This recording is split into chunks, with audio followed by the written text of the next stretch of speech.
చాలామందికి సిరిధాన్యాలు తింటే వేడి చేస్తుందా, కొర్రలు తింటే వేడవుతుంది, థైరాయిడ్ వస్తుంది, ఇది అది అని చాలా అనుమానాలు ఉన్నాయి. మీరందరూ వంట చేయడం మర్చిపోయారు. ఎందుకంటే 2 నిమిషాల్లో నూడిల్స్ అని చెప్పి కొర్రలు తీసుకొని తినమన్నారని చెప్పి కుక్కర్లో వేసి పుస్ అని 4 విజిల్స్ వేస్తే అది ఉడకదు. ఎందుకంటే అందులో ఉన్న పీచు పదార్థం బాగా నానాలి.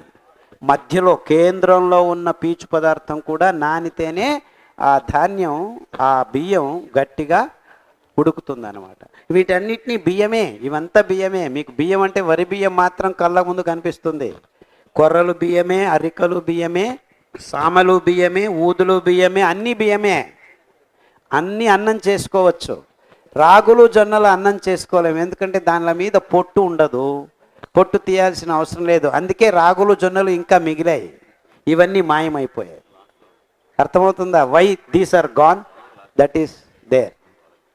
రాగులు ఇంకా అక్కడ ఇక్కడ కొంతమంది తింటున్నారు, జొన్నలు అక్కడ ఇక్కడ, ఎందుకంటే దానిలని పొట్టు తీయాల్సిన అవసరం లేదు. పెంచుకున్న తర్వాత కంకి నుంచి నేరుగా పిండి చేసుకోవచ్చు, నూక చేసుకొని గంజి చేసుకోవచ్చు.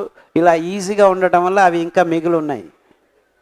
కానీ దీనిలను కవచం తీసి డీహస్క్ చేసి బియ్యం చేసుకోవాలి. ఆ కష్టం ఉంది కాబట్టి మిషన్లు లేకుండా, దీనిలో మిషన్లే లేకుండా చేశారు. No mission was there till now.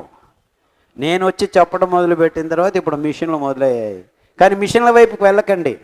మీరే మీ ఇంట్లోనే చిన్న మిక్సీని తయారు చేశాము, బుచ్చి మెథడ్ అని. మా అక్క నేను కలిసి ఆ మిక్సీకి ఆర్పిఎం తక్కువ చేసి ఆ ఒక్క బ్లేడ్ ఉన్నదాన్ని మొండు చేశాము.